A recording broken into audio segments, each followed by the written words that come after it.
protection din. Max Alaga ng unique toothpaste.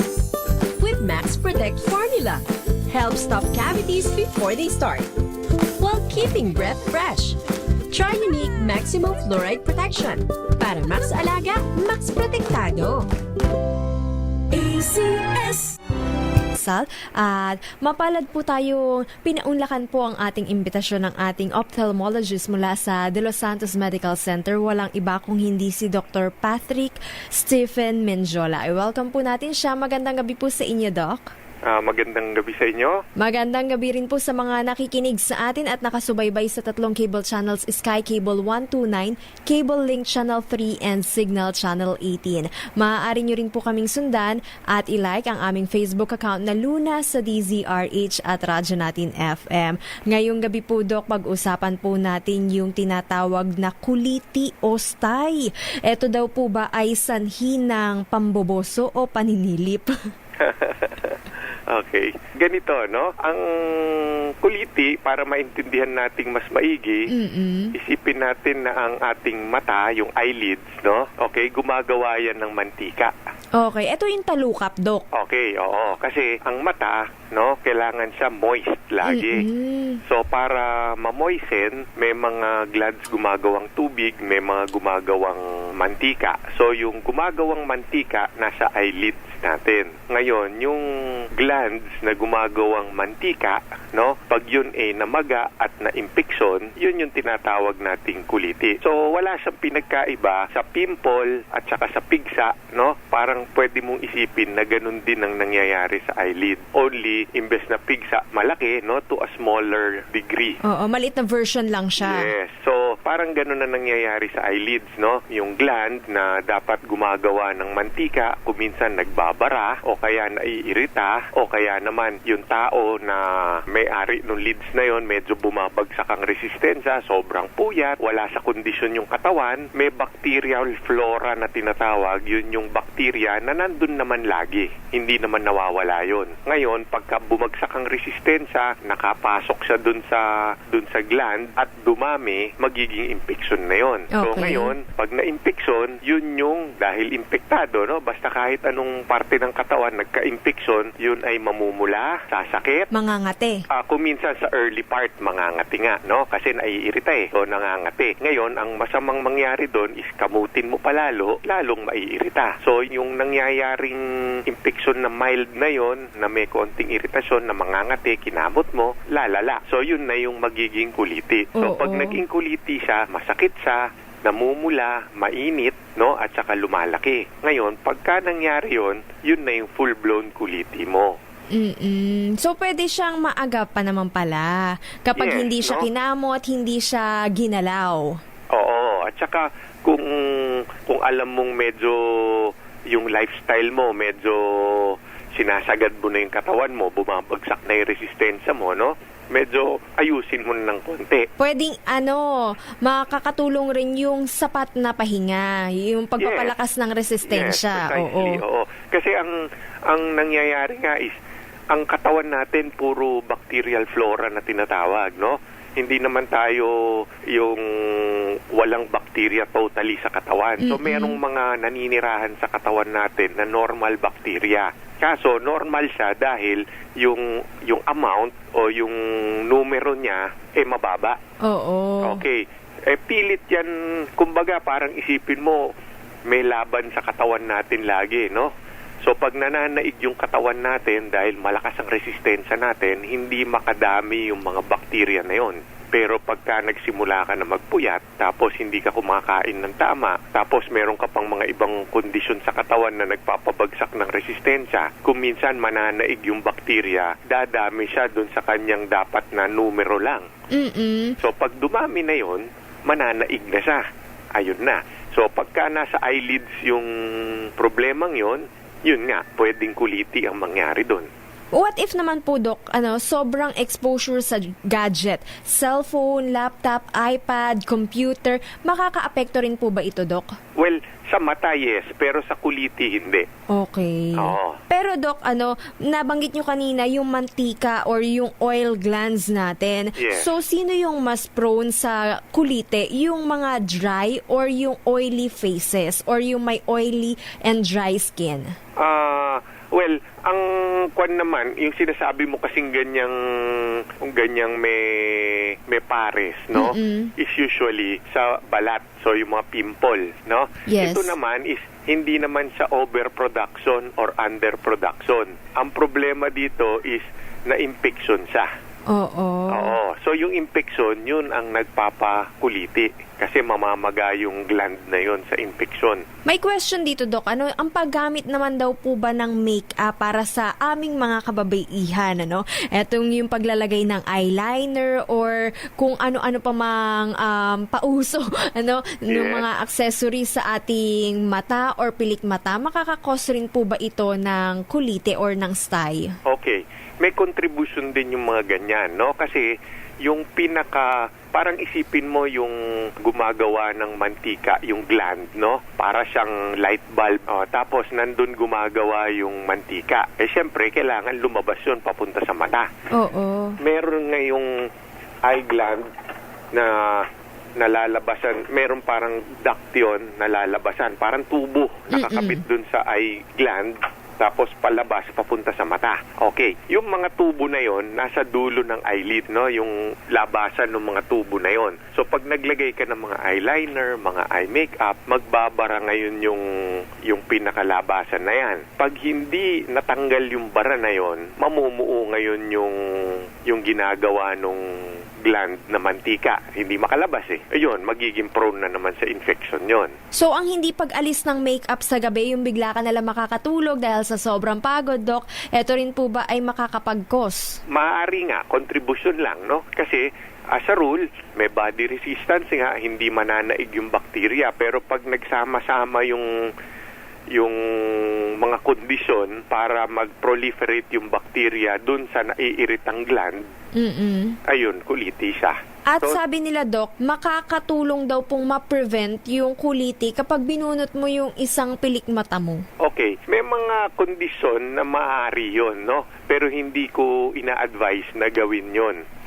Kasi yung pagbunot itself, trauma na naman yon. So pagka kinalikalikot mo, lalo na yung eyelashes, pag kinakalikot mo, hindi mo nakikita, kuminsan lalo mong madadamage yung eyelid. Pero meron paminsan-minsan na nasa follicle, no? Yung pinaka-root ng hair. Pag nandun, yung nagkataon na nandun yung abscess, pag binunot mo yung hair, nakalabas yung mantika, at saka yung infected na labas niya, totoo yun. Kuminsan, ginagawa namin yun sa clinic. Pero dapat nakikita mo yung ginagawa mo at tama yung binubunot mo. So kung wala kang proper na mga instrumento para matignan at para bunutin, kuminsan mas makakasama ka pa. Oo, baka mabunot pa lahat ng pilik mata, makalbo. Ayun, kakalbo na. Eto po ba ang kuliti? Walang pinipiling gender, mapababae o mapalalaki, pwedeng magkaroon? Yes, oo. Pareho lang naman ang eyelids ng lalaki at ng babae. So pareho lang siyang wala pwedeng... pong connection yung pamboboso o paninilip? Wala. Oo, yan yung madalas kong marinig na joke, no? Sa mga pasyenteng dinadala sa akin. Oo, pero actually wala siya.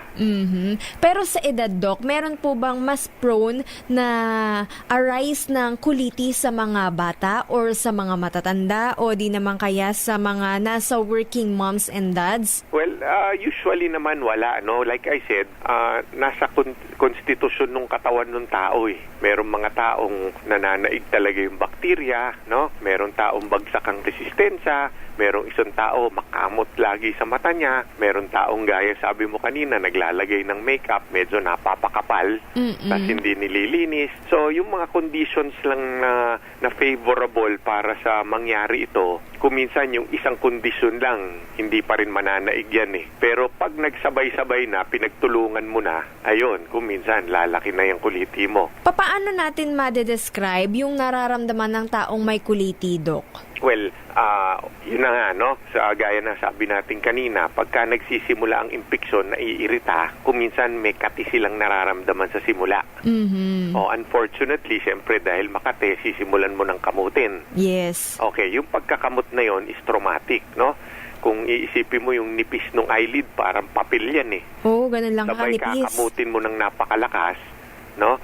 Na kumbaga parang nagugulpi yung nato-traumatize yung pinaka-eyelid mo.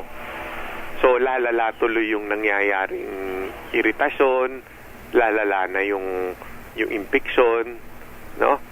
So tuloy-tuloy na yon. Kaya yon, pagka makamot ka, mangyayari yon. Tapos so pag lumaki na siya, dahil medyo maliit yung gland, pupunuin mo ng nana, di syempre nagkakaroon ng pressure sa loob. Nagkakaroon siya ng nana sa loob. Oo, kasi basta may infection, usually ang byproduct nun, nana. Oo. So kung yung lalagyan mo, napakaliit, and dami-daming nana, magiging very tense ngayon yung gland, di ba? Yes. So, dahil tense siya, sasakit. Tapos, yung mga kumbaga kapitbahay niya ng mga tissue, kakalat dun yung infection, medyo mamamaga din. Kaya kung mapapansin mo, kuminsan yung buong lid na magana. Okay. So dahil may pamamaga, usually namumula yan, masakit yan, mainit yan. May mga katanungan dito, Doc, kung nakakahawa daw po ba at kung gaano katagal usually nararanasan ng isang tao ang kuliti. Ito po ba ay tumatagal ng 1 linggo or maaaring magkaroon pa ng recurrence kapag nagamot? Ano nga rin po ba yung tamang gamutan para dito? Yan po ang ating aalamin sa ating pagbabalik dito po sa programang Lunas Extension sa DZRH at RHTV. Magbabalik tayo pagkatapos lamang ng ilang paalala. This time check.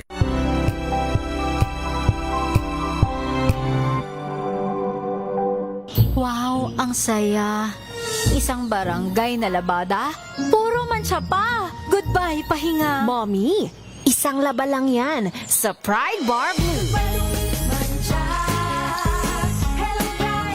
May powerful stain-away enzymes na malupit sa dunit mancha. At di masakit sa kamay. Isang laba lang yan. Hello, pahinga. Hello, Pride Bar Blue. ACS. Tanggaling-galing mo Smart dishwashing paste ko Pritong ulam na masebo Plato o kaldero Tanggaling for everyday Ganyan pag smart ang dishwashing paste. May double tanggaling formula. Tanggalang sebo, tanggalang bakterya. Pahit para walang bahid Linis fantastic sa metal at plastic na barakuta Tanggaling-galing mo Smart dishwashing paste ACS May nagbago. May arte. May budget.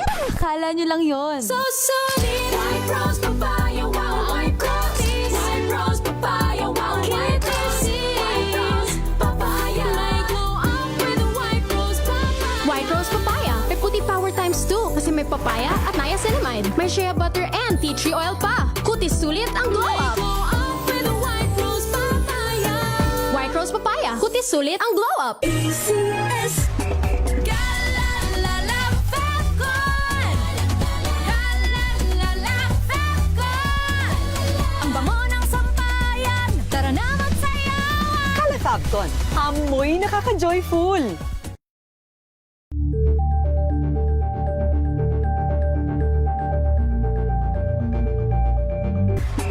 Galalala Fecon Galalala Fecon Ang bango ng sampayan Tara na magsayawan Calefabcon, amoy nakaka-joyful.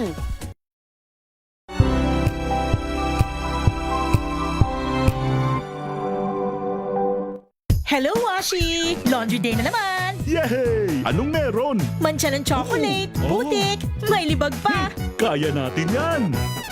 With Pride Washing Machine Detergent, may triple stain-away formula. Tanggalang makapit, madikit, at malupit na dumit mancha.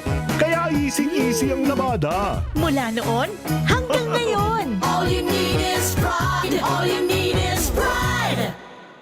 ACS Tinesting, sinuri, siniyasan. Ang resulta? Super effective ang Shield sa pagpatay ng bakterya at virus. Shield Antibacterial Soap. Believe ang mga eksperto sa Philippine Nurses Association. At si Mami, Tiwala ako sa Shield. Shield Antibacterial Soap. Napatunayang mabisa. Ang mga nurse, tiwala. Sa lahat ng bagay, simula pa lang, siguraduhing max protection na. Kasi pag kulang ang proteksyon, baka madaling masira. Sa ngipin, dapat may max protection din. Max sa alaga ng Unique Toothpaste. With Max Protect Formula, helps stop cavities before they start, while keeping breath fresh. Try Unique Maximum Fluoride Protection. Para max alaga, max protektado. ACS. Sa atin ng New White Rose Kojic Whitening Soap. Nagbabalik po programang Lunas Extension sa DZRH at RHTV. Kasama pa rin po Eleni Bensal and Dr. Patrick Menjola. Usapang kuliti. Nasagot na ni Doc ang ating katanungan na hindi ito nagmula sa pamboboso or paninili. Pero alamin naman po natin at this point in time kung gaano nga po ba katagal usually nananatili sa ating mata etong kuliti na ito. Alright. As a rule, no, karamihan ng mga kuliti, mabilis lang yan, no, sandali lang. Lalo na kung maganda yung resistensya ng tao, no. Ang katawan naman natin napakagaling na kung ikukumpara mo sa makina. Oo. Napakagaling na makina niyan eh. Pagka mayroong mga sumisira sa kanya, pilit niyang aalisin 'yon, tapos yung damage na nangyayari, pilit niyang aayusin. May sarili siyang panangga, kumbaga. Parang ganon, oo. So, under favorable condition, no, yung gaya na sabi ko, nasa tamang konstitusyon yung katawan ng tao, karamihan naman ng kuliting yan, sandali lang yan, mawawala na. Like 2 days, tapos na siya? Masyado, hindi. Pagka full-blown kuliti, hindi naman. Mga 1 to 2 weeks. Oo. Okay. Ngayon, pagka hindi favorable nga ang kondisyon, kuminsan, may mga kuliting tumatagal. No? Tapos, meron kondisyon na tinatawag na hindi naman kuliti, chalazion. No? Yung chalazion, mukha siyang kuliti, pero hindi siya masakit, hindi siya namumula, hindi siya mainit, no? Pero bukol din siya. Okay, kuminsan, ang kuliti, pag nagtatagal na masyado, dahil nabarahan mo nga yung labasan ng mantika, nauuwi naman sa tinatawag na chalation, na may mantikang nasa loob na muo, hindi kasi makalabas eh. Pero hindi naman siya nakapitan ng impeksyon, so yun yung chalation, no? So, to differentiate from kuliti, hindi siya masakit, bukol din siya, pero hindi namamaga talaga, no? Ayun. Yung chalation, operative na yon. Para matanggal, kuminsan kailangan naming operahan. Pero yung kuliti, hindi naman kinakailangan ng operation. May mga times na kinakailangan din, lalo na kung nagtatagal na, tapos sumubok ka na gamutin, no? So, punta na tayo dun sa paggagamot, no? Oo. Yung paggagamot niyan, usually, wina-warm compress namin. Warm no? Like compress. anything na mamaga, para paalisin yung maga, wina-warm compress. Ngayon, kuminsan yung warm compress hindi sapat, binibigyan namin yan ng mga oral antibiotics para matanggal nga yung impeksyon. Tsaka yung chance ang bumalik, lumiit. Kasi yung impeksyon habang nandun yun, meron kang chance talagang babalik siya. So, simulan mo ng warm compress. Pag hindi, nag-oral antibiotics. Pero yung oral antibiotics, dapat tama ang dosage at saka dapat tama ang haba ng gamit. Kasi pagka hindi, no, kuminsan parang binakunahan mo yung bakterya, tumitibay. Oo. Yun. So, kailangan paggamit mo ng antibiotic, siguraduhin mong patay yung bakterya. Kung hindi, sa susunod niyang pagbalik, mas matibay na siya. Ayun. So, after all these treatments, nagtatagal, hindi nawawala, dun papasok na ngayon ang operasyon. Pero Doc, wait lang po, bago tayo pumunta sa operation, pwede rin daw po ba itong magamot ng mga eye drop? Okay. Yung eye drops kuminsan nakakatulong, no? Pero kung iisipin mo, no, medyo yung eye drops na antibiotic eye drops at saka anti-inflammatory, medyo mahina yung effect niya dun sa loob ng balat. So, mas direct hit yung iniinom. Oo. Oo. Pero kung minsan, nakakatulong din siya. Lalo na kung minsan, pasimula pa lang, mahina pa lang, yung epekto nun kung minsan nakakatulong. Pero kagaya ng antibiotic, dapat tamang eye drops. Depende dun sa kinakailangan. Okay, going naman po dun sa procedure or yung operation, Doc, how will we know na kinakailangan na siyang mag-undergo sa operation, na kailangan na talagang ipa-opera yung kuliting tumubo sa kanyang mata? Well, like anything in the body din, no? Siyempre, pag gagamot ka, yung milder forms lang muna bago ka pumunta dun sa more serious forms of treatment, no? So, sisimulan mo yan ng yun nga, warm compress, paggagamot, usually, sapat na yan. O okay na yon. Pero kung yung pa isa-isa na hindi nag-i-improve, yan, pag-iisipan mo ng i-drain, no? Manually, yung operasyon naman yan is i-drain mo eh. Parang pigsa, no? Pagka hindi gumagaling sa antibiotic, ilalabas mo yung nana para mong tinulungan yung katawan nun. Nakakahawa rin daw po ba itong kuliti, Doc? Well, hindi siya naman kasing lala ng sore eyes na yung kuminsan pag kinamot mo, mahahawa na, no? Theoretically, anything na infection nakakahawa. Okay? So, pero ito mas mahirap mahawahan dito. Pero may posibilidad. Ano naman po yung posibilidad ng recurrence na bumalik siya once na tayo uminom na ng antibiotic, nilagyan na natin ng ointment or ng eye drop?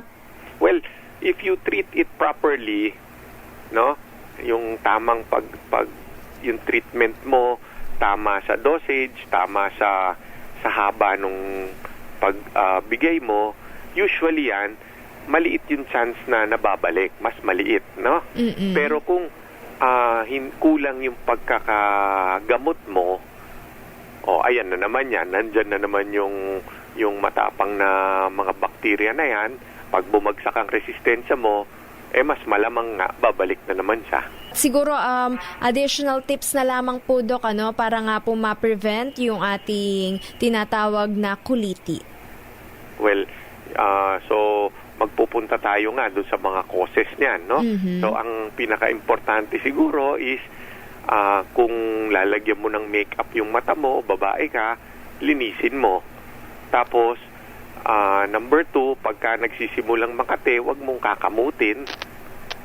Tapos, yung kondisyon ng katawan mo, alam mo nang medyo bumabagsak, ayusin mo na. Kung kulang ka sa tulog, medyo dagdagan mo na ng pansin yung pagtutulog mo, no? Wag na masyado magpuyat.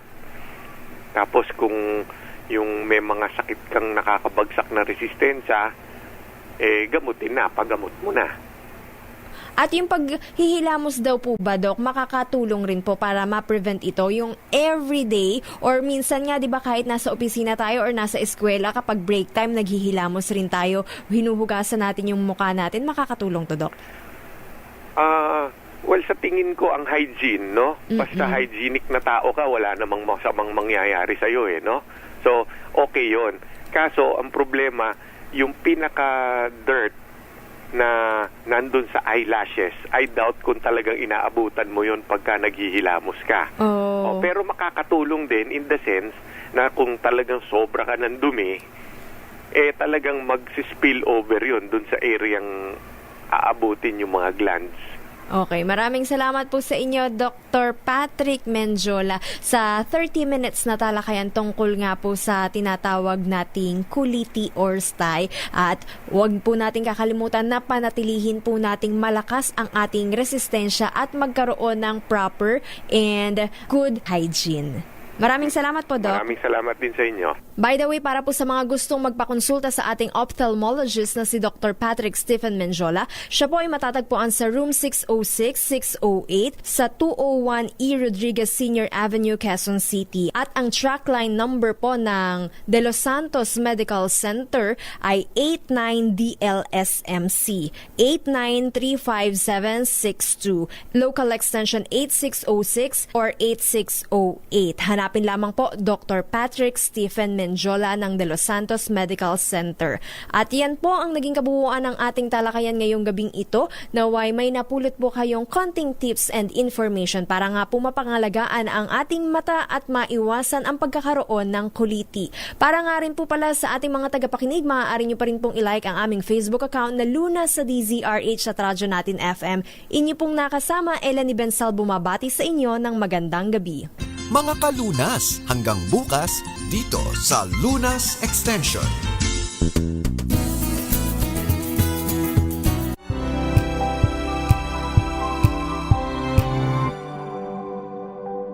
Sa loob ng 86 na taon, DZRH ang naging kaagapay ng mga Pilipino sa balita, sa serbisyo at sa bawat kwento.